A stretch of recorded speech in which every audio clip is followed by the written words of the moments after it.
ఈరోజు నేను మాట్లాడబోయే విషయం కొత్త విషయం ఏం కాదు.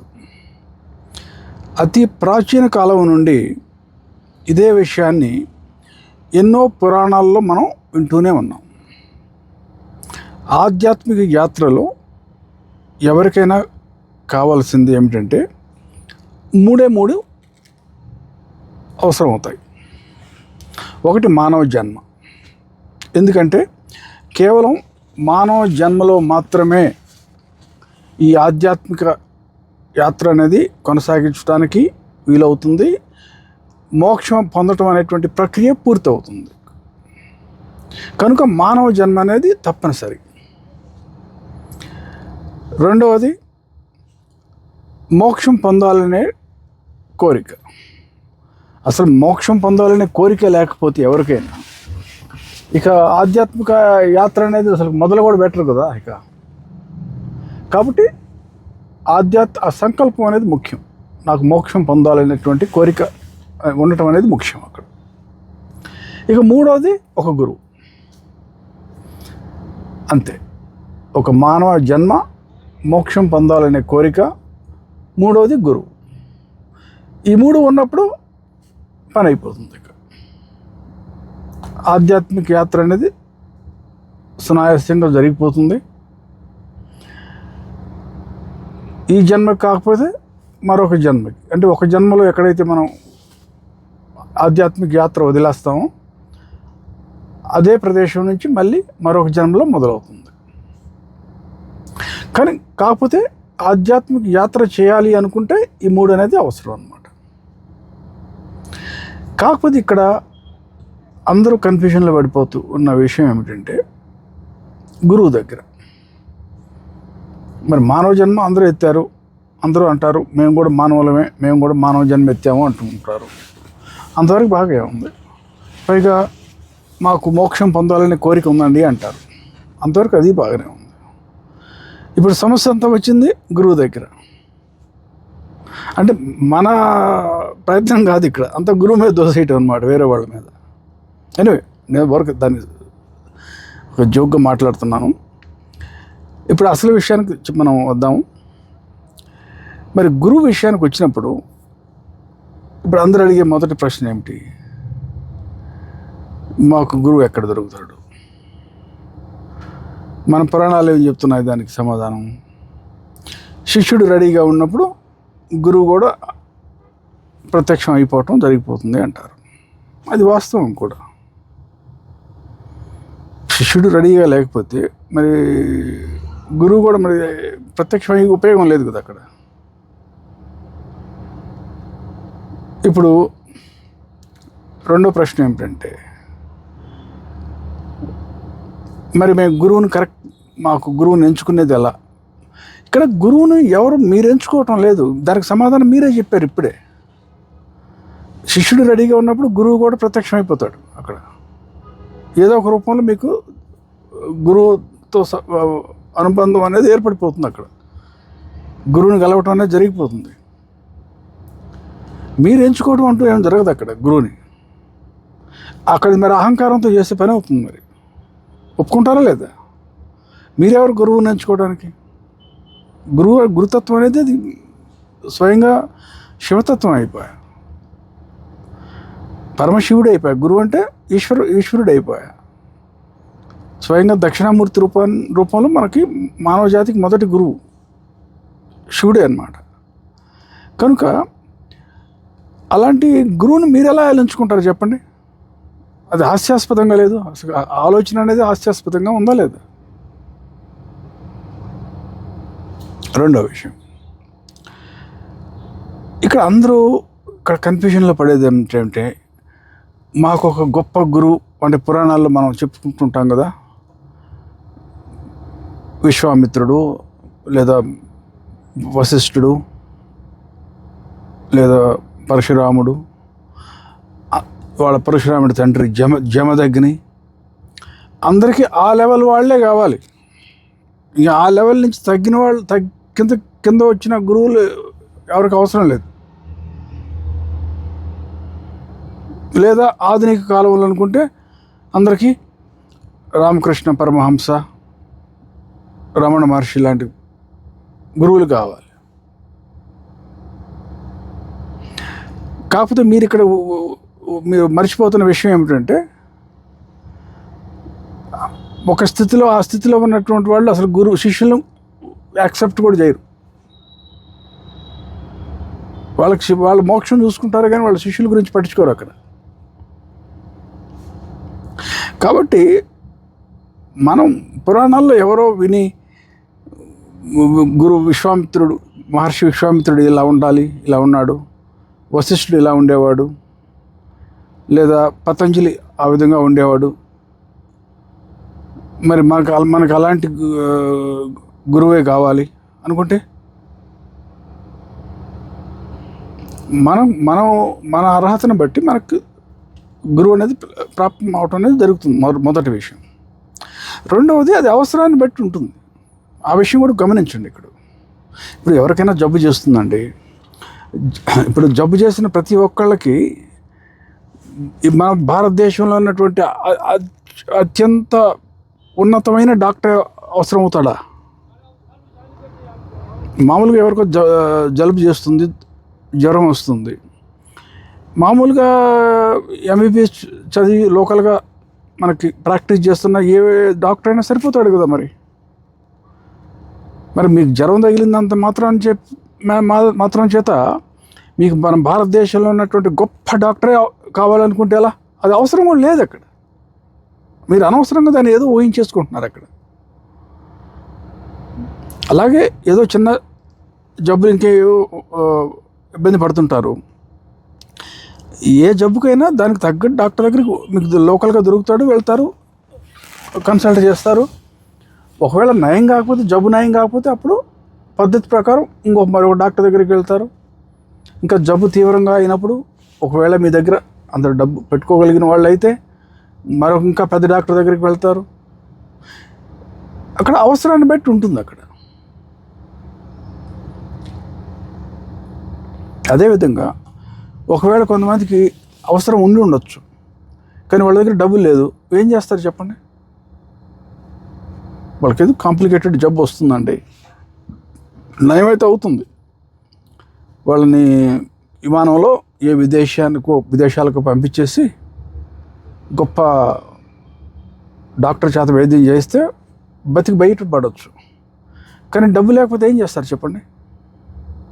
వాళ్ళ కర్మ అలా ఉంది. మరి వాళ్ళకి ఎంత ప్రాప్తం అంతవరకు దొరుకుతుందా లేదా?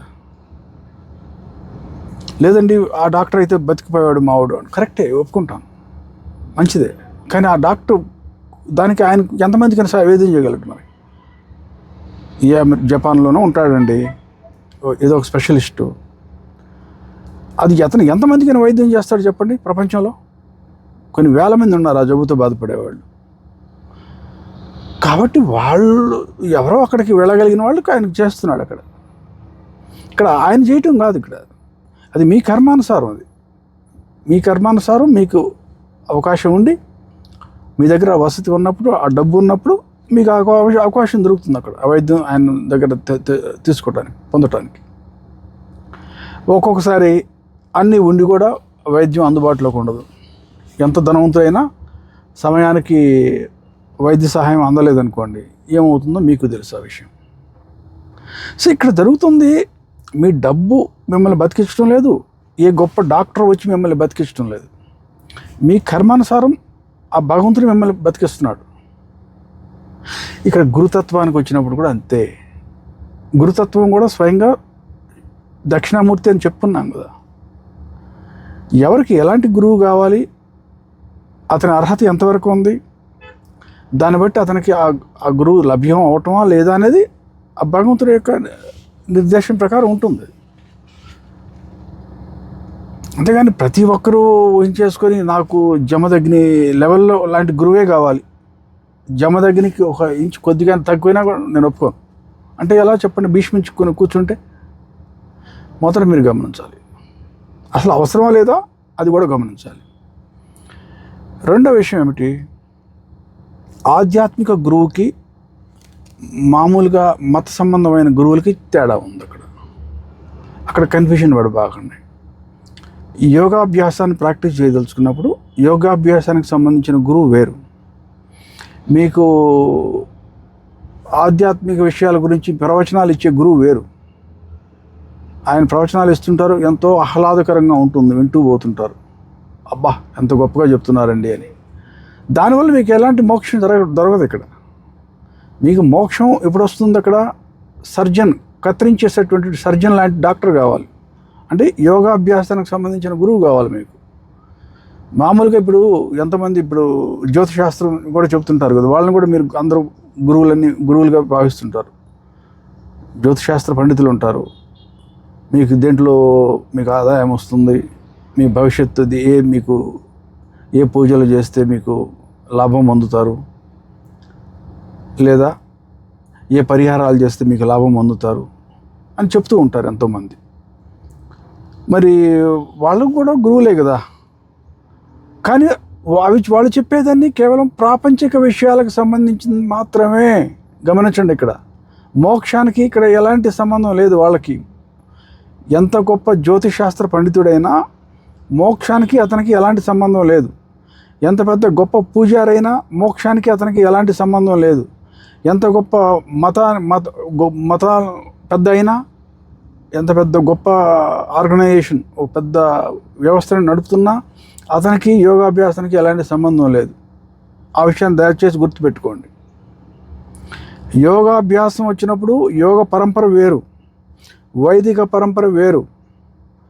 వైదిక పరంపర వేద పరంపర అంటాం, అంటే వేద సాంప్రదాయాల ప్రకారం మనం చేస్తుంది. మనం కాషాయ బట్టలు వేసుకొని లేదా రుద్రాక్షమాలలు ధరించి మన శాస్త్రోక్తంగా మన వేదం చెప్పినట్టు వేద పద్ధతులన్నీ పాటిస్తుంటాం. మీరు చూస్తూ ఉంటుంటారు, మంత్రోచ్చారణ ద్వారా పెద్ద పెద్ద యజ్ఞాలు హోమాలు చేస్తుంటుంటారు. ఇల్లు కట్టాలన్నా హోమం చేస్తారు, లేదా ఏదైనా వ్యాపారం ప్రారంభించాలన్నా హోమం చేస్తారు. ఒక పిల్లవాడు పుట్టిన దగ్గర నుంచి చివరికి చనిపోయేదాకా ప్రతిదానికి ఏదో ఒక పూజ అనేది ఉంటుంది. ప్రతి పండగకి ఏదో పూజ జరిపిస్తారు. వాటికిను మోక్షానికి ఎలాంటి సంబంధం లేదు. అవన్నీ సత్కర్మల లెక్క కింద వస్తాయి. వాటి గురించి మనం చెప్పుకుంటూ పోతే మనకి వీడియో చాలా పొడుగైపోతుంది, ఈరోజు కుదరదు. సో యోగాభ్యాసం వేరు, మీరు చేసేటువంటి వైదిక సాంప్రదాయ ప్రకారం చేసేటువంటి కర్మకాండలు వేరు. అవి యోగ సాంప్రదాయానికి వస్తే అక్కడ అసలు బట్టలు వేసుకునేవాళ్ళు కాదు. ఏ రోజు పూర్వకాలంలో మీరు వినే ఉంటారు, ఎక్కడో గుహల్లోనో లేదా చెట్టు త్వరల్లో కూర్చొని తపస్సు చేసుకుంటూ ఉండేవాళ్ళు. వాళ్ళు సగం వేసుకోవడానికి వాళ్ళకి బట్టలు ఎక్కడి నుంచి వచ్చాయి అడవుల్లో? ఒకసారి ఆలోచించండి మీరే. ఒకవేళ ఎవరైనా దానం చేసినా ఆ బట్ట ఎంతకాలం అని వేసుకుంటాడు అతను? ఎప్పుడొకప్పుడు చిరిగిపోతుంది. కాబట్టి మీరు గమనించాల్సింది వైదిక సాంప్రదాయం వేరు, యోగ సాంప్రదాయం వేరు. యోగ సాంప్రదాయంలో ఏ రూల్స్ లేవు. అక్కడ అన్నిటి నుంచి ముక్తి పొందడం అదే యోగ సాంప్రదాయం అవుతుంది. సో మీరు గురువు అన్నప్పుడు ఎలాంటి గురువు అనేది ముందు నిర్ధారణ చేసుకోండి. మీకు శాస్త్రాలు బోధించే గురువు కావాలా? వాటి వల్ల మీరు ఆ శాస్త్రాలను పడి కొట్టుకులాడుతూ పోతూ ఉంటుంటారు. దాని ఎంతో ఆనందంగా ఉంటుంది, ఎంతో మనసు ప్రేరితమైనట్టు ఉంటుంది, ఉబ్బి తబ్బి అయిపోతారు. కానీ అక్కడ వచ్చేది ఏమీ జరగదు అక్కడ. ఎందుకంటే యోగాభ్యాసం మొదలైతే కదా జరగటానికి. ఏమైనా యోగాభ్యాసం మొదలవ్వాలంటే కర్మ ప్రక్షాళన మొదలవ్వాలి. దానికి కుండలిని శక్తి జాగృతం కావాలి.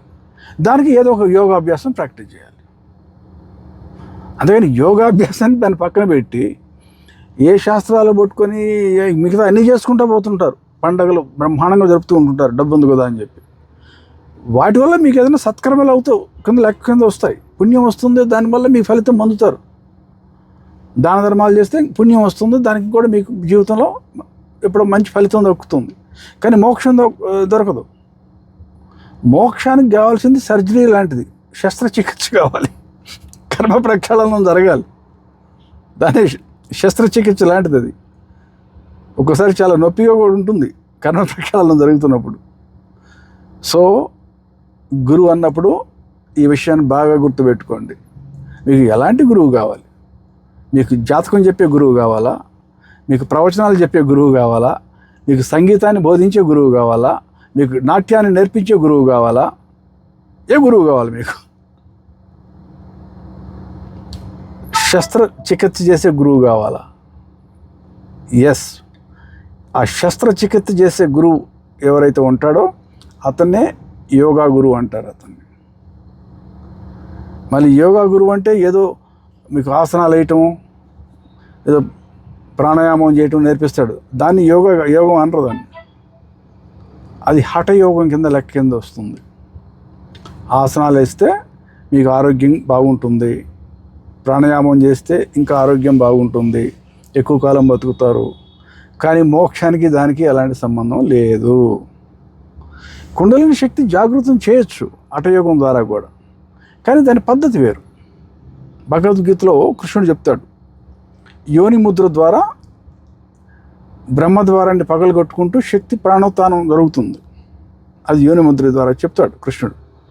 అది హఠయోగం కింద వస్తుంది. మళ్ళీ యోని ముద్ర కదా, మరి హఠయోగం కింద వస్తుంది అది.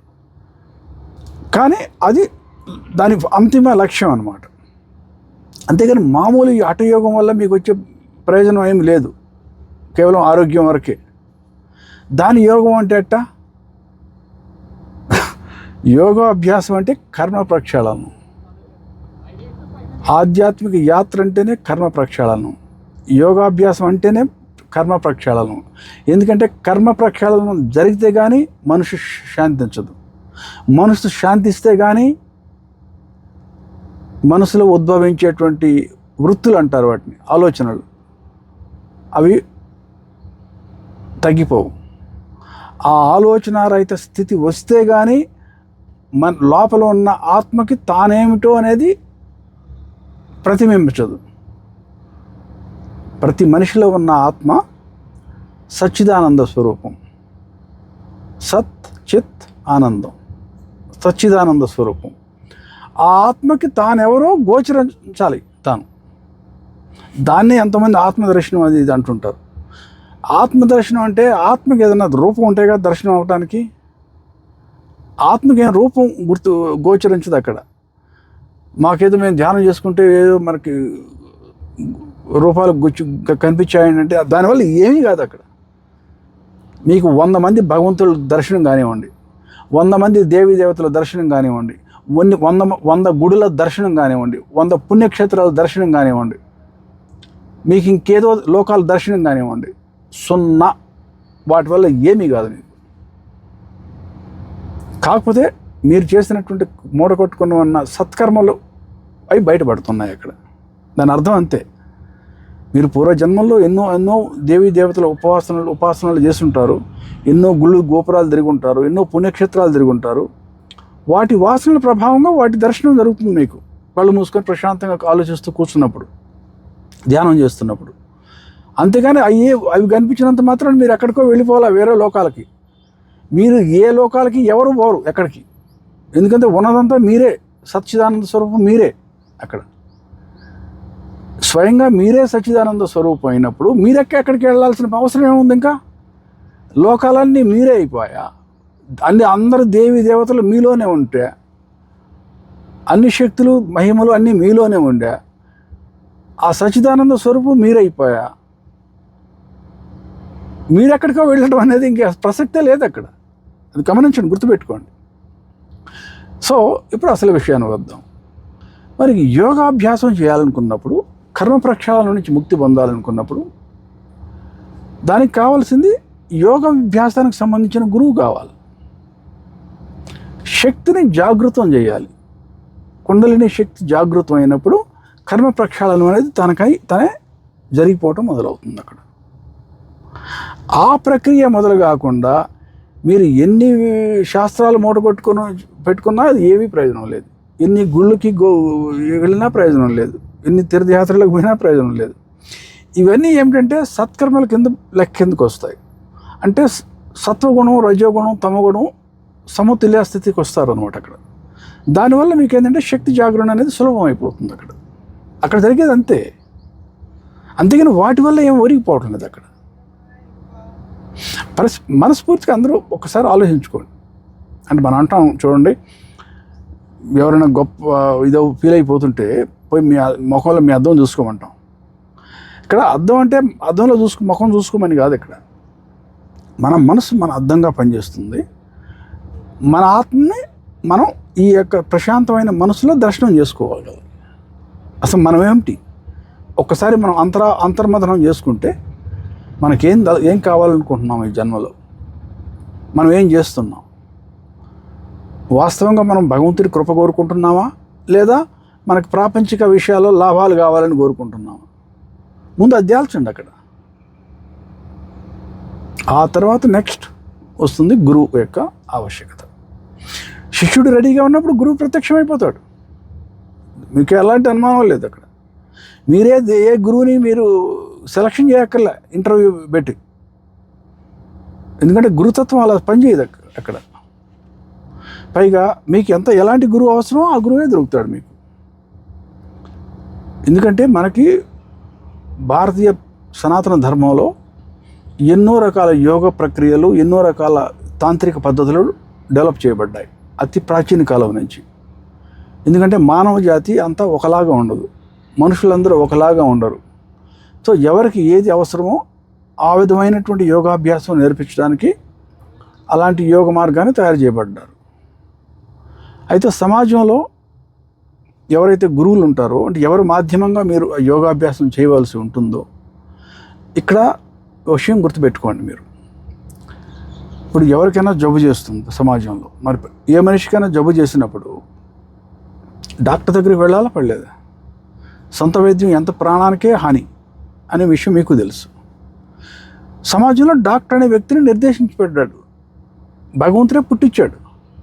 అంటే జబ్బును పుట్టించింది భగవంతుడే మనిషికి. ఆ జబ్బుకు ముందు కనిపెట్టింది భగవంతుడే. ఆ మందు ఇవ్వడానికి డాక్టర్ని తయారు చేసింది భగవంతుడే. అన్నీ భగవంతుడే అక్కడ చేస్తుంది. కానీ ఒక పద్ధతి అంటూ ఉంటుంది అక్కడ. అదేవిధంగా సమాజంలో గురువు అనే వ్యక్తి కూడా. కానీ ఇక్కడ విషయం గుర్తుపెట్టుకోండి, ఇక్కడ ఒక డాక్టర్ అనే వ్యక్తి ఏమవుతుందంటే ఆయన ఒక ప్రొఫెషనల్. సమాజంలో తను బతకాలి కదా, తన యొక్క భోజనానికి బట్టకి తను బతకడానికి ఆ వృత్తిని ఎంచుకుంటున్నాడు. అతను వైద్య వృత్తిని ఎంచుకుంటున్నాడు అక్కడ. కానీ గురువు వైద్య వృత్తిని ఎంచుకున్నట్టు గురువు ఆధ్యాత్మిక వృత్తిని ఎంచుకోడు. మీరు అక్కడ కన్ఫ్యూజన్ పడకండి. ఏ గుళ్ళోనో పూజారి ఉన్నాడండి అంటే అది ఆ వృత్తి వేరు, పూజారి వృత్తి వేరు. యోగం కాదది, యోగాభ్యాసం కాదది. ఒక యోగాభ్యాసానికి సంబంధించిన గురువు ఎవరైతే ఉంటారో అది వృత్తి అనరు దాన్ని. సమాజంలో కొంతమంది ఒక విధి రాత ప్రకారం అలా తయారు చేయబడ్డారు, గురువులుగా తయారయ్యారు. అది కారణం ఎందుకు అవుతుంటారంటే మామూలుగా వాళ్ళ గురువు వాళ్ళకి దీక్షాధికారం ఇచ్చి గురువుని చేస్తుంటారు వాళ్ళని. మరి వాళ్ళ గురువు చేశాడు కాబట్టి, గురువుగా నియమించాడు కాబట్టి వాళ్ళ గురువు బాధ్యతలు చేపట్టాల్సి వస్తుంది అక్కడ. అంటే గురువు ఆజ్ఞ మేరకు మన విధులు నెరవేరుస్తుంటాం. ఇప్పుడు నేను శక్తిపాత గురువుని. నాకు ప్రపంచం మీద ఏ ప్రేమ దోమ లేదు, నాకు మానవ జాతి మీద ఏ ప్రేమ దోమ లేదు అక్కడ. ఎవరికి మోక్షం వస్తే అంత, రాకపోతే అంత నాకేంటి? నాకు కావాల్సింది నా మోక్షం. మరి నా మోక్షం నాకు ఎలా వస్తుంది? మా గురువు గారి కృప ద్వారా వస్తుంది అక్కడ. మా గురువు గారి కృప ద్వారా వచ్చినప్పుడు ఆయన నాకు ఒక పని చెప్పారు, మీరు గురువుగా బాధ్యతలు నెరవేర్చండి, ఎవరికైనా శక్తిపాత దీక్ష కావాలంటే ఇవ్వండి అని చెప్పారు. నన్ను శక్తిపాత గురువుగా చేశారు ఆయన. మా గురువు గారు శ్రీ స్వామి సహజానంద తీర్థుల వారు, ఇప్పుడు లేరు, ఆయన విజయవాడలో ఉండేవారు. 2022లో వెళ్ళిపోయారు. ఆయన వెళ్ళే ముందు 3 సంవత్సరాల ముందు నన్ను శక్తిపాత గురువుగా చేసి వెళ్ళిపోయారనమాట. మరి ఆయన పని చెప్పారు కాబట్టి నేను దీక్షలు ఇస్తున్నాను అక్కడ. ఎందుకంటే ఆయన పని చెప్పారు నాకు. మరి ఆయన ఎందుకు చెప్పారు నాకు ఆ పని? ఆయన గురువు గారు ఆయన చెప్పారు. అంటే మా గురువు గారు శ్రీ స్వామి శివం తీర్థ అంటారు. ఆయన ఒరిజినల్గా పంజాబ్ రాష్ట్రం. అతను పాకిస్తాన్లో లాహోర్ నగరంలో పుట్టాడనమాట, అప్పుడు భారతదేశం ఒకటిగా ఉన్నప్పుడు. ఆయనకి పని చెప్పారు, పోయి శక్తిపాత ప్రచారం చేయి అని. మరి మా పరమ గురువు గారైన శివం తీర్థుల వారు ఉన్నారు కదా, ఆయన ఎందుకు దీక్షాధికారం ఆయనకి ఎవరు చెప్పారు? ఆయన గురువు గారు చెప్పారు ఆ పని. శ్రీ స్వామి విష్ణు తీర్థ అని అంటారు, హర్యానా రాష్ట్రానికి చెందినవాడు ఆయన చెప్పాడు. ఈ విధంగా ప్రతి గురు పరంపరని వెనక్కి వెళితే మానవ జాతికి మొదటి గురువు దక్షిణామూర్తి. అక్కడి నుంచి ఆ పరంపర అనేది మొదలవుతుంది. అక్కడ శాఖోపశాఖలుగా ఎన్నో వంశాలు అవతరిస్తుంటున్నాయి. గురువు యొక్క ఇది శాఖలుగా గురు పరంపరలు మొదలయ్యాయి. సో ఏదో ఒక పరంపరలో ఏదో ఒక గురువు బాధ్యతలు ఒప్పచెప్పబట్టి అక్కడ గురువు అవటం జరిగింది అక్కడ సమాజంలో ఆ వ్యక్తి. అంతేకాని అదేదో వృత్తిలాగా ఎంచుకోలేదు డబ్బులు సంపాదించుకుందామని. దాన్ని ఆధ్యాత్మిక గురువు అనరు అక్కడ. అందుకే ఇందాక మీకు చెప్పాను, మీకు గురువు కావాలనుకుంటే ఎలాంటి గురువు కావాలి? జాతకం చెప్పే గురువు కావాలా? సంగీతం నేర్పించే గురువు కావాలా? ప్రవచనాలు చెప్పే గురువు కావాలా? పురాణాలు చదివి వినిపించే గురువు కావాలా? కుండలిని శక్తిని జాగృతం చేసే గురువు కావాలి? యోగాభ్యాసాన్ని ప్రారంభించాలి, మోక్షం పొందాలి అనుకుంటే ఇక్కడ కథే వేరు. ఇక్కడ ఆ గురువు మీకు ఎవరు వృత్తిరీతి ఎంచుకోరు. తనకై తాను ఎవరు ఏదో ఒక గురువు మాధ్యమంగా దీక్షాధికారం పొంది ఉంటేనే మీకు దొరుకుతాడు సమాజంలో. ఆ విషయాన్ని గమనించండి బాగా.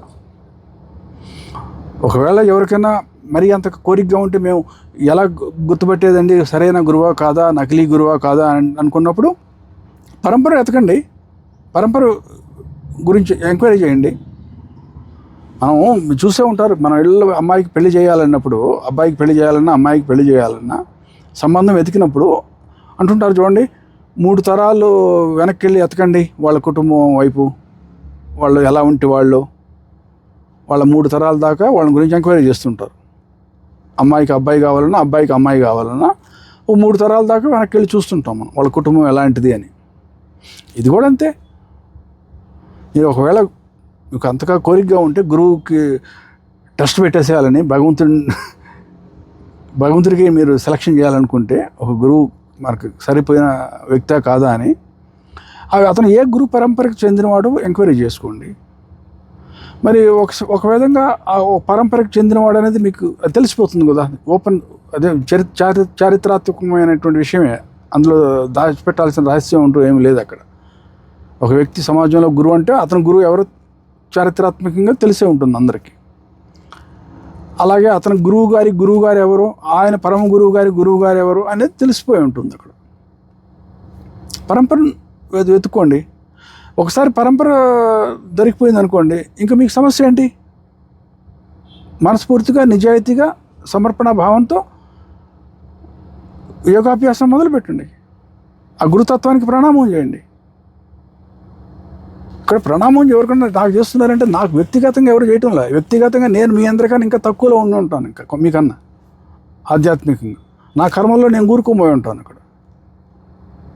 కాకపోతే ఎంతవరకు అంటే నాకు మా గురువుగారు పనొప్పు చెప్పారు కాబట్టి శక్తిపాతం చేయమని, కుండలిని శక్తిని జాగృతం చేయండి, శక్తిపాతం చేస్తేనే మాకు పనొప్పు చెప్పారు. నేను ఆపరేటర్ లాగా బటన్ నొక్కుతున్నాను అక్కడ. నేను ఒక మాధ్యమం అయ్యాను కేవలం. ఆ బటన్ నొక్కుతాను, ఎలక్ట్రిసిటీ కరెంటు ప్రవహిస్తుంది కదా. ఎలక్ట్రిక్ ఆపరేటర్ చేసే పని అంతే కదా.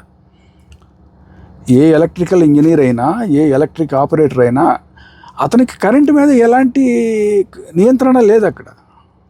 వాళ్ళు ఎంతవరకు అంతా అతను కేవలం మాధ్యమం అవుతున్నాడు, బటన్ నొక్కుతున్నాడు అంతే. ఒక ఆపరేటర్ వచ్చి ఎలక్ట్రిక్ ఆపరేటర్. శక్తిపాత గురువు కూడా అంతే, బటన్ నొక్కుతున్నాడు అక్కడ శక్తిపాతం జరగాలని.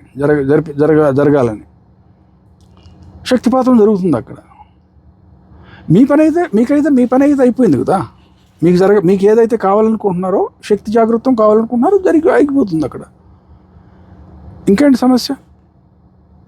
ఇక గురువు గురించి మీకెందుకు ఇక్కడ అదే విషయం గమనించండి. మనకి గురువు పనికొచ్చే గురువా కాదా ఆ విషయం మీద దృష్టి పెట్టండి. మనకి శక్తి జాగృతం అవుతుందా లేదా ఆ విషయం మీద దృష్టి పెట్టండి. కుండలిని శక్తి జాగృతం అవుతుంది అనుకున్నప్పుడు ఎవరి ద్వారా జరుగుతుందో మనకి అతనే మనకు గురువు. ఎందుకంటే మనకు మోక్షం రావాల్సిన ప్రక్రియ అనేది ప్రారంభమయ్యేది అక్కడ. అంటే కర్మ ప్రక్షాళన జరిగి మొదలయ్యేది అక్కడ.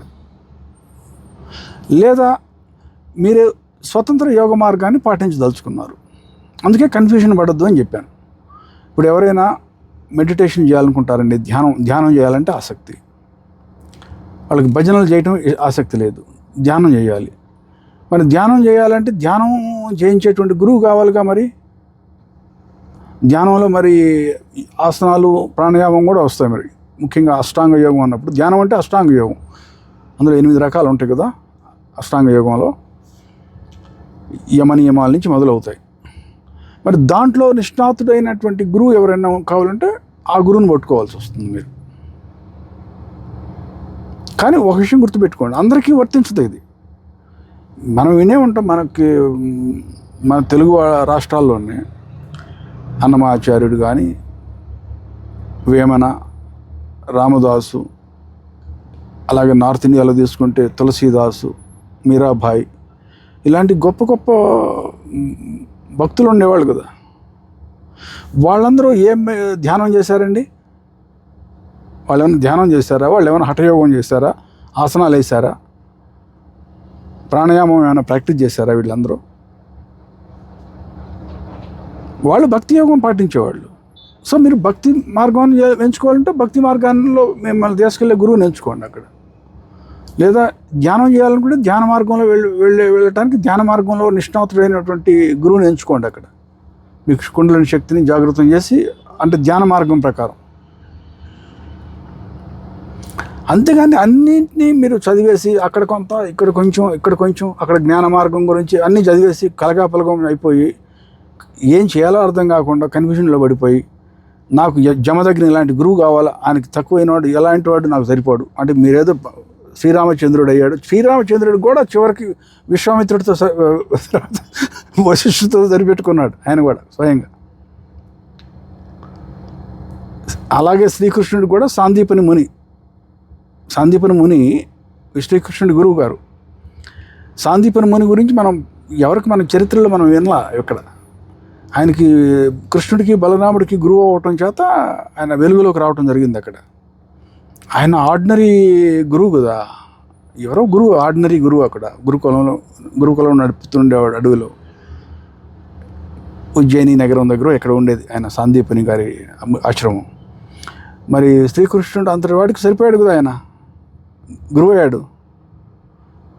మరి శ్రీరామచంద్రుడు వాడికి అంతటి వాడికి వశిష్ఠుడు సరిపోయాడు, విశ్వామిత్రుడు సరిపోయాడు. మరి మనల్ని ఎవరినైనా అడగండి మీరు సాధువుల్ని, మాకు జమదగ్ని లాంటోడు కావాలండి అంటారు డైరెక్ట్గా. అక్కడ జాగ్రత్తగా గమనించండి, అలా వర్కౌట్ కాదు అక్కడ. పైగా అది అవసరం కూడా లేదు, అక్కడ అవసరం కూడా లేదు. అక్కడ మీరు గౌరవించాల్సింది గురుతత్వాన్ని. ఇక్కడ గురుతత్వం అంటే భగవంతుని పూజించడమే. అక్కడ మీరు భక్తి యోగాన్ని పాటించదలుచుకున్నప్పుడు దేవీ దేవతలను ఉపాసిస్తారు. అక్కడ భక్తి యోగం ప్రాక్టీస్ చేస్తూ సాధన చేస్తూ దాన్ని భావ సమాధిలోకి వెళ్ళడం జరుగుతుంది. ఆ భావ సమాధిలోకి వెళ్ళినప్పుడు ఏ దేవుడిని ప్రార్థిస్తున్నారో ఆ దేవుడు మాయమైపోతాడు. యాక్చువల్ ఆ దేవుడే మాయమైపోతాడు. మీరు ఏ దేవుడి కోసం ఇంతలా తహతహలాడుతున్నారో భక్తి యోగంలో, ఆ దేవుడే ఏదో క్షణం ఏదో స్థాయిలో మాయమైపోవాలి. మాయమైపోతే కానీ మీరు భావ సమాధిలోకి పోరు. ఆ విషయం గమనించండి. మీరు భావ సమాధిలోకి వెళితే కానీ కర్మ ప్రక్షాళన మొదలు కాదు అక్కడ. కాబట్టి ఏ దేవీ దేవతను ప్రార్థించండి మీరు భక్తి యోగం ఇంట్రెస్ట్ ఉంటే. కానీ కొంత భక్తి యోగం పాటించి, భక్తి యోగం అంటే అందరికి కావాల్సింది డబ్బు. ఏ దేవతడు యొక్క మోక్షం ఇస్తాడంటే మోక్షం కాదు అక్కడ కావాల్సింది. మీరే ఆలోచించుకోండి ఎంతమంది కోరుకుంటున్నారో మోక్షం. ఏ దేవీ దేవతను పూజించేవాళ్ళు ఎవరినైనా సరే తన మనసులో అంతరంలో తొంగి చూసుకొని ప్రశ్నించుకోమని చెప్పండి. ఏమిస్తాడు ఆ దేవీ దేవతలు? మనకేం ప్రాపంచిక లాభం ఏమిస్తాడు? అది ఇస్తే దేవుడు, లేకపోతే మనకు అనవసరం, ఆ దేవుడితో పని లేదు. ఇంకా ఈ ఆలోచనలో ఉంటే ఇంకేం మోక్షం వస్తుందండి? ఆ భక్తి యోగం కూడా ఎందుకు పనికిరాదు అక్కడ. ఆ భక్తి యోగం కూడా సిద్ధించదు. ఏ దేవీ దేవతలకి మనం టెంకాయలు కొడుతూ ఉంటుంటామో, కొబ్బరికాయలు, దానికి ఏదో ఫలితాలను ఆశించి కొడుతుంటాం అక్కడ. అంతేగాని మోక్షం కావాలని ఆశించి కొట్టడం లేదు కదా. సో భక్తి యోగం కూడా జీరో, పెద్ద జీరో, అది ఉపయోగం లేదు మీకు. మరి భక్తి యోగం ఉపయోగం లేనప్పుడు మిగతా యోగాన్ని పట్టుకోండి, మరి ధ్యాన మార్గాన్ని పట్టుకోండి అయితే ఎవరైనా ఇంట్రెస్ట్ ఉంటే. కాబట్టి మనం గురువు కావాలనుకున్నప్పుడు ఎలాంటి గురువు అనేది ముందు డిసైడ్ చేసుకోండి. మనస్ఫూర్తిగా తనకై తన అంతరంలో ప్రశ్నించుకోవాలి. సంగీతం నేర్చుదలుచుకుంటున్నానా, నాకెవరైనా జాతకం చెప్పే గురువు కావాలా? జాతకం చెప్పే గురువు అయితే చక్కగా నాకు పరిహారం చెప్తాడు. అంటే మనం అన్ని పాపాలు చేస్తాం, ఏదో ఎవరో పరిహారం చెప్పేస్తే మనం బయట పునీతం అయిపోతాం. అంటే పాపాలన్నీ చేయటం ఒకవైపు, పాపాలు అనుభవించడం ఎవరికి ఇష్టం లేదు. పోయి గంగలో స్నానం చేస్తే పాపాల నుంచి ముక్తి పొందేయటమే. కామన్ సెన్స్తో ఆలోచించండి అక్కడ. మరి శాస్త్రాలన్నీ చెప్తున్నాయి కదండి, గంగలో స్నానం చేస్తే పాపాలని ముక్తి పొందుతామని. దానికి ప్రక్రియ మొదలవుతుంది అక్కడ. ఆడ ఏం జరుగుతుంది అనేది ముందు గమనించండి అక్కడ. వాళ్ళు ఏం చెప్తున్నారు, శాస్త్రం ఏం చెప్తుంది అనేది. ఆ పాపాల నుంచి ముక్తి పొందే ప్రక్రియ మొదలవుతుంది. పాపాలకి మీరు ఫలితం అనుభవించాల్సినటువంటి ప్రక్రియ మొదలుపెట్టిస్తుంది అక్కడ గంగానది. గంగానదిలో స్నానం చేసి రండి, మీరు ఏ పాపాలు అయితే చేస్తున్నారో ఆ పాపాలు కడిగే ప్రక్రియ మొదలు పెట్టిస్తుంది అక్కడ. అంటే మిమ్మల్ని మీ ద్వారా అనుభవింపజేస్తుంది అక్కడ. మీ పాపాలకి ఫలితాన్ని అనుభవింపజేయించి అప్పుడు మిమ్మల్ని ముక్తి చేస్తుంది అక్కడ. సో గంగలో స్నానం చేసి వస్తే గంగా నదిలో పునీతం అవటం అనేది ఖాయం, అందులో ఎలాంటి అనుమానం లేదు. కానీ అందరూ తప్పుగా అర్థం చేసుకుంటున్నారు. అక్కడ వస్తుంది సమస్య. ఏదో మునిగొచ్చిన దానివల్ల మీకు అందరికీ పునీతం అయిపోయి పుణ్యం వచ్చేసి అన్ని పాపాలన్నీ హరించుకుపోయి ఫ్రెష్గా మీరు మళ్ళీ కొత్తగా పాపాలన్నీ చేయటం మొదలు పెడతాం అనుకుంటేట. ఆ లెక్కలు ఎంతమంది గంగా నది నీళ్లు తాగటం లేదు, ఎంతమంది స్నానం చేయటం లేదు. కొన్ని వేల కిలోమీటర్లు ప్రవహిస్తుంది అది. గంగోత్రి దగ్గర గోముఖ్ అనే ప్రదేశంలో పుడుతుంది. చివరికి బంగాళాఖాతంలో కలిసేసరికి కొన్ని వేల కిలోమీటర్లు ప్రయాణం చేస్తుంది. మరి అతి ప్రాచీన కాలం నుంచి ఈ గంగా నది ఒడ్డుని ఎంతమంది బతికేవాళ్ళు, ఎంతమంది చేపలు పట్టుకునేవాళ్ళు గంగా నదిలో. మరి వాళ్ళందరికీ మోక్షం వచ్చేసిందినట్టే. కాబట్టి ఆ విషయం బీ ప్రాక్టికల్.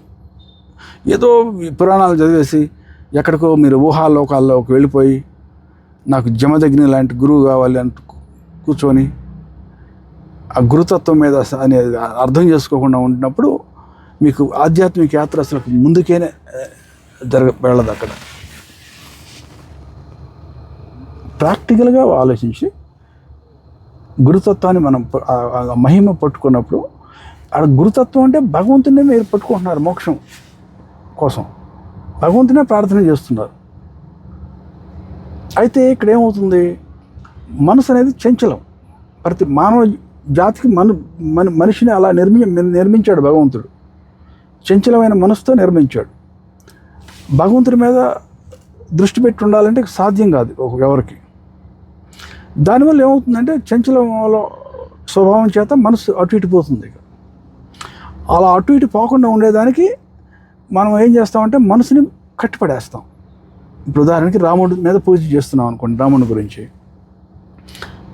రామనవమి సెలబ్రేట్ చేసుకుంటాం, నవరాత్రులు పాటిస్తాం, రాముడు అయోధ్యకు తిరిగి వచ్చిన రోజు సెలబ్రేట్ చేసుకుంటాం, రాముడు తిరిగిన ప్రదేశాలకు పుణ్యక్షేత్రాలకు వెళ్తాం, రాముడి గుళ్ళు ఉంటే ఆ గుళ్ళన్నిటికీ వెళ్ళి దర్శనం చేసుకొని వస్తాం, రామాయణం పారాయణం చేస్తాం, సుందరకాండ పారాయణం చేస్తాం, రాముడికి సంబంధించిన ఏదైనా సరే చేస్తూ ఉంటాం. రాముడి నాటకాలు వస్తే చూస్తాం, వీధి నాటకాలు, లేదా రామాయణం సీరియల్ వస్తే సినిమాలో రామాయణం సీరియల్ చూస్తాం. అంటే మనసుని కట్టిపడేస్తున్నాం రాముడి చుట్టూరు. ఎటు చూసినా రాముడి యొక్క ఆలోచనలతో నింపేస్తున్నాం మనసుని. అప్పుడు మనసు నిదానంగా ఒక తీవ్ర స్థాయికి వెళ్ళినప్పుడు భావ సమాధిలోకి జారుకుంటుందన్నమాట. అది అక్కడ జరుగుతుంది. అక్కడ అదేవిధంగా గురువు మీద దృష్టి పెట్టండి అన్నప్పుడు ఒక మానవ రూపంలో ఉన్నటువంటి గురువు ఎవరైతే ఉన్నారో ఆ గురువు మీద దృష్టి పెట్టండి. నిరంతరం ఆ గురువు యొక్క సేవలోనే నిమగ్నమయ్యండి. ఇది చెప్తే అందరూ తప్పుగా అర్థం చేసుకుంటారు. గురుసేవ చేయించుకోవాలనుకుంటున్నాడు, అందుకని గురుసేవ చేయమంటున్నాడు అని. ఇక్కడ గురుసేవ చేయమంటుంది అది ఒక కేవలం అది టెక్నిక్కే. అంటే గురువు మీద నుంచి దృష్టి అటు ఇటు పోకుండా ఉండాలని చెప్పి టెక్నిక్ వాడుతున్నారు అక్కడ, అంతే జరుగుతుంది. దానికోసం గురుసేవ చేయమంటున్నారు, అంతేకాని గురువుకి ఏం వచ్చి ఒరిగి పట్టడం లేదు ఇక్కడ. నేను ఇందాకే చెప్పాను, ఇప్పుడు నేను శక్తిపాత గురువుని, నాకేం కావాలి? నా మోక్షం నాకు కావాలి. నా మోక్షం నాకు కావాల్సినప్పుడు నాకు మా గురువు గారి మీద దృష్టి పెడితే, ఆయనకు సేవ చేస్తే నాకు మోక్షం వస్తుంది. నా శిష్యుల మాధ్యమంగా నాకు మోక్షం రాదు అక్కడ. సో నా శిష్యులతో నాకు అవసరం లేదు అక్కడ. నా శిష్యుల వల్ల నాకు ఎలాంటి ఉపయోగం లేదు. నేను ఎందుకు దీక్షలు ఇస్తున్నానంటే మా గురువు గారు చెప్పారు కాబట్టి ఇస్తున్నాను అక్కడ. ఆ గురుసేవ కోసం చేస్తున్నాను. ఎందుకంటే ఆ గురుసేవ చేస్తేనే నాలో కర్మ ప్రక్షాళన అనేది జరుగుతుంది అక్కడ. ఆ గురుతత్వం యొక్క కృప నా మీద పడుతుంది అక్కడ. ఇదే మీకు చెప్తుంది ఇక్కడ. ఆ గురుతత్వం యొక్క కృపను మీరు ఆకర్షితం చేసుకోండి. అందుకే గురుసేవ చేయమని చెప్తాం. ఎంతగా గురుసేవ చేసినప్పుడు అంతగా గురుతత్వం యొక్క కృపను మనం ఆకర్షితం చేసుకుంటాం. గురువు కృప అందరి మీద పడుతుంది సమానంగానే. అంటే సూర్యుడి కిరణాలు అందరి మీద సమానంగా పడ్డట్టు. కానీ మనం సూర్యుడి కిరణాలు మన మీద పడాలంటే మన ఎయిర్ కండిషన్ రూముల నుంచి బయటకు వెళ్తే కదా. ఇప్పుడు కారులో ఉన్నాను, 24 గంటలు కారులో కూర్చుని ఉంటే మాకు సూర్యుడి కిరణాలు నా మీద ఎలా పడతాయి చెప్పండి? ఆ శరీరాన్ని, చర్మాన్ని సూర్యుడి కిరణాలు పడేటట్టు చేసుకోవాలి కదా నేను. దాన్ని మనం గ్రహించగలగాలి కదా సూర్యుడి కిరణాలు. గురుతత్వం కృప కూడా అంతే. మీరు ఎంతగా గురుతత్వం కృప కోరుకుంటారో, ఎంతగా గురుసేవ చేస్తూ వెళ్తారో, అంతగా మీకు ఆ గురుతత్వం యొక్క కృప వస్తుంది అక్కడ. ఆ గురుతత్వం కృప అంటే భగవంతుడి కృప రావటమే, అంతేకాని ఏదో మనిషి కృప రావటం లేదు. ఇప్పుడు నేను శక్తిపాత గురువుని, నా శిష్యులు ఎవరో నాకు సేవ చేస్తారు, ఇక్కడ నాకు చేస్తుంది కాదు అక్కడ సేవ. ఈ శరీరం నేను కాదు. ఇంకొక 20 సంవత్సరాలు బతుకుతానేమో మహా అంటే. ఆ తర్వాత ఈ రక్తమాంసాలతో ఉన్న ఈ శరీరాన్ని వదిలేసి వెళ్ళిపోతాను. ఇప్పుడు ఈ బట్టలు రేపు వేసుకోను కదా, ఈరోజు మురికి పట్టినాయి అంటే రేపు వేసుకోను కదా, ఈ బట్టలు తీసేసి ఇంకో బట్టలు వేసుకుంటాను. అలాగే ఈ రక్తమాంసాలతో ఉన్న శరీరం ఇంకో 20 సంవత్సరాలు పోతే దీన్ని వదిలేసేస్తాను ఇక్కడ. అంతేగాని నేను శాశ్వతంగా నేను అమృతం తాగి లేను కదా. ఈ రక్తమాంసాలతో ఉన్న శరీరాన్ని ఇక్కడే భూమి మీద వదిలేసి వెళ్ళిపోతాను. కాబట్టి శిష్యులు నాకు సేవ చేస్తే నాకు వచ్చే ఏం లేదు అక్కడ. దానివల్ల నేనే మూట కట్టుకొని పోవటం లేదు.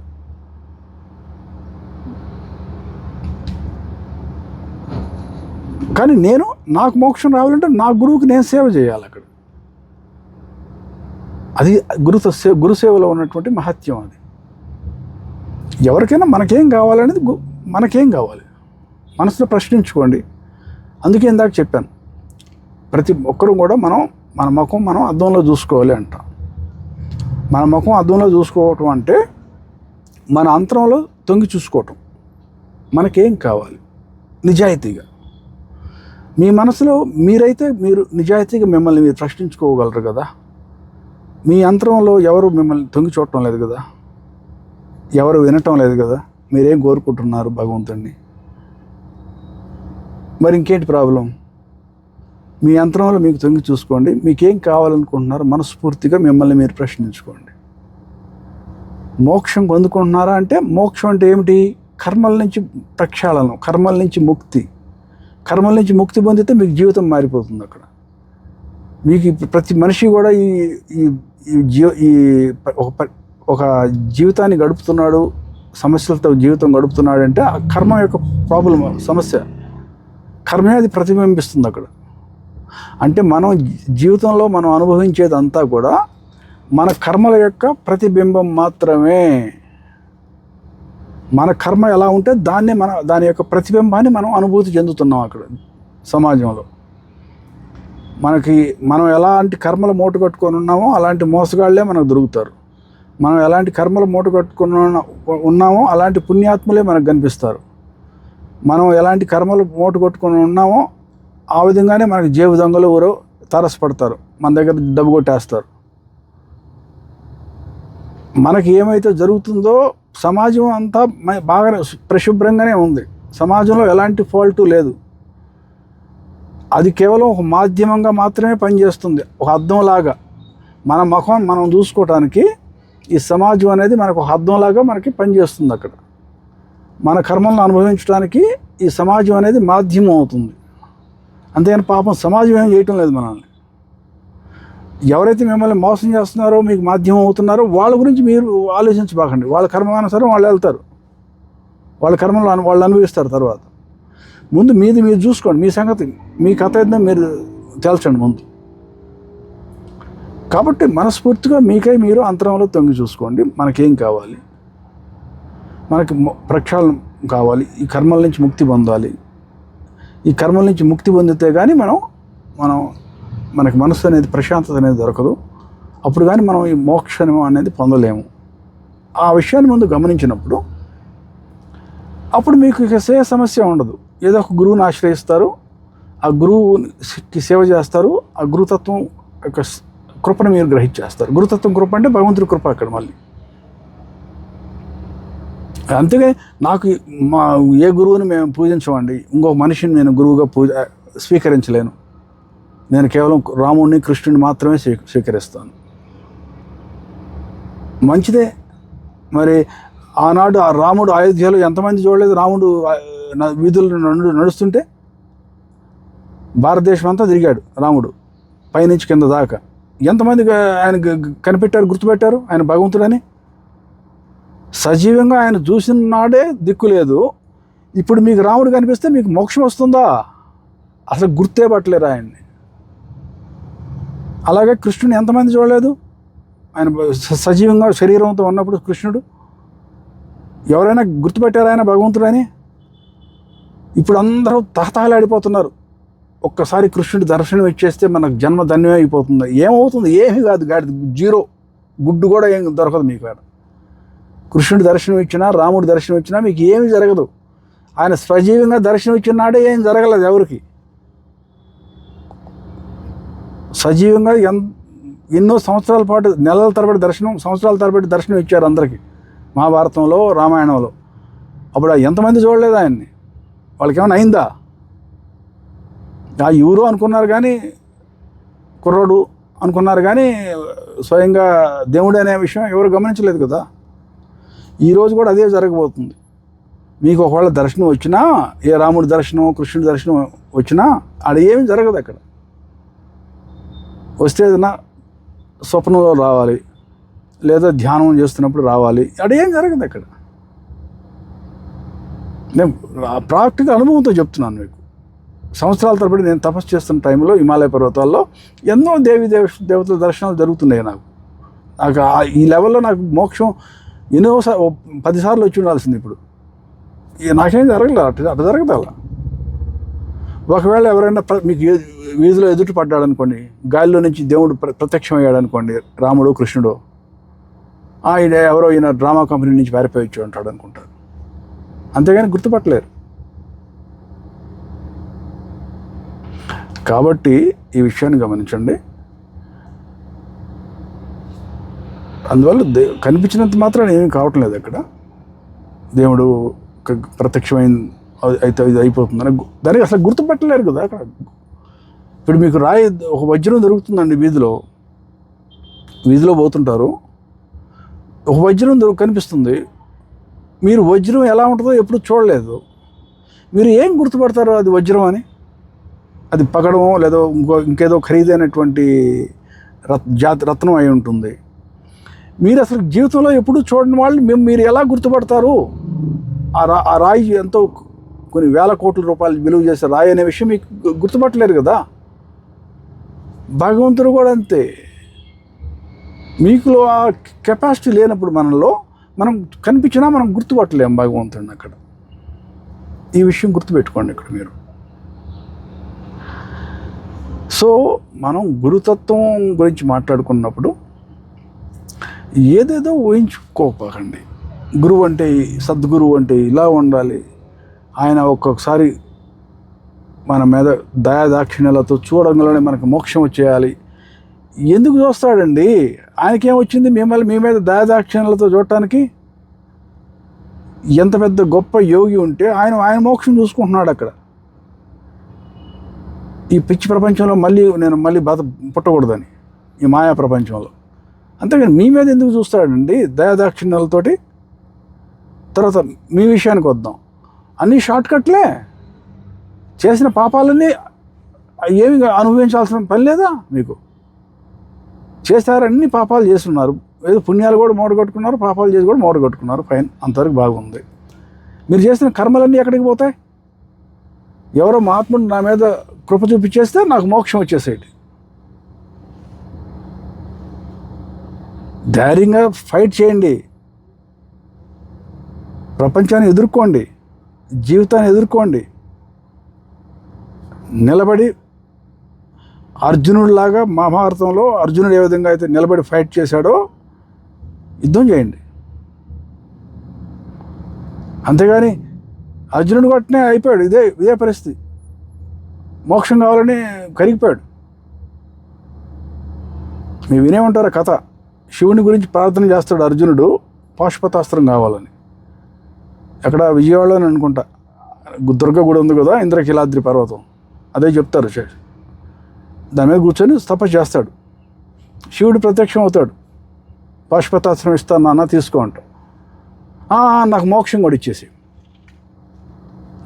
శివుడు చెప్పా, అన్నా మోక్షం ఈ జన్మకు కాదు, ముందు ఫైట్ చేయి, యుద్ధం చేయి, ముందు పాశుపతాస్త్రం ఇస్తాను తీసుకో, మోక్షం జన్మలో చూసుకుందాం అంటాడు. కాబట్టి కనీసం ధైర్యంగా నిలబడి ఫైట్ యుద్ధం చేయండి జీవితంతో.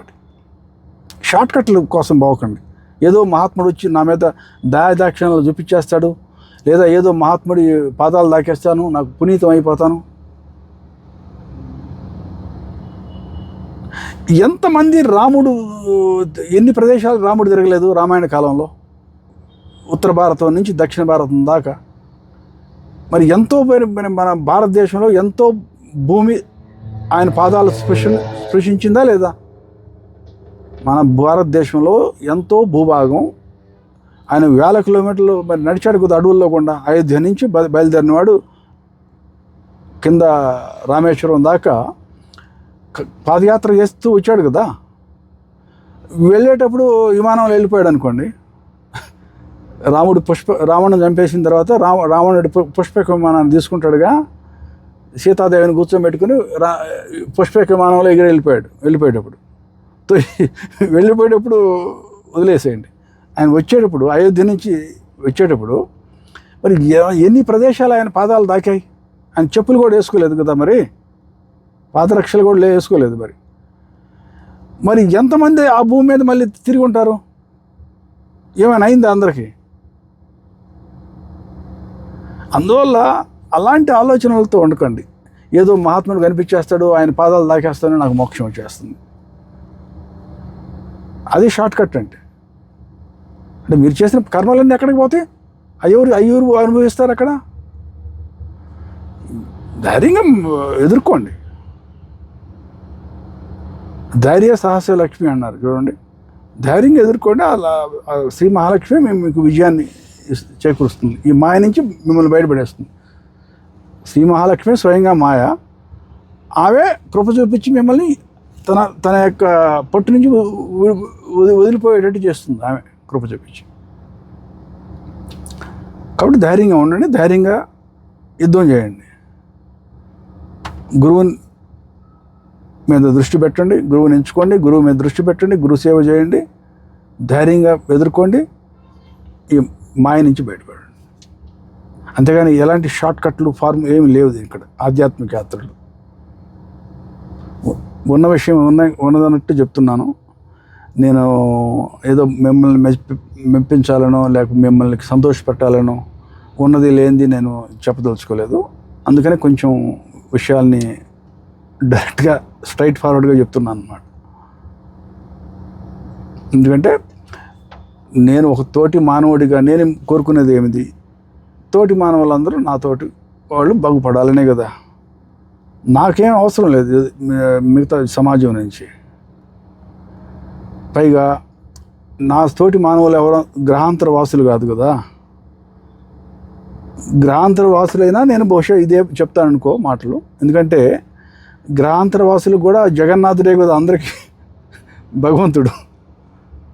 శ్రీ మహావిష్ణువే కదా, ఆయన నాభి నుంచి పుడతా ఉంటాయి, అనేక బ్రహ్మాండాలు పుడతా ఉంటాయి, పోతూ ఉంటాయి కదా. సో ఎవరైనా గ్రహాంతర వాసులు ఉన్నా కూడా వాళ్ళకు కూడా దేవుడు శ్రీ మహావిష్ణువే. సో ఈ ప్రవచనాలు వాళ్ళకు కూడా వర్తిస్తాయన్నమాట. ఎనివే అది పక్కన పెట్టేసేయండి గ్రహాంతర వాసుల్ని. నా తోటి మానవులు కాబట్టి అందరికీ మోక్షం రావాలనేది నా కోరిక తప్ప అంతకుమించి నాకేమీ అవసరం లేదు. అక్కడ నేను బాగుపడేది ఏం లేదు దానివల్ల. ఎందుకంటే నాకు వచ్చే మోక్షం మా గురువు యొక్క కృప మీద వస్తుంది, కృప ద్వారా. అంతేగాని సమాజం నుంచి నాకు మోక్షం రాదు అక్కడ. ఇంతే నేను ఈరోజు చెప్పదలుచుకుంది. I wish you all the best. And అందరూ భగవంతుడు మీ మీద కృప చూపించాలని మనస్ఫూర్తిగా కోరుకుంటున్నాను. God bless you all.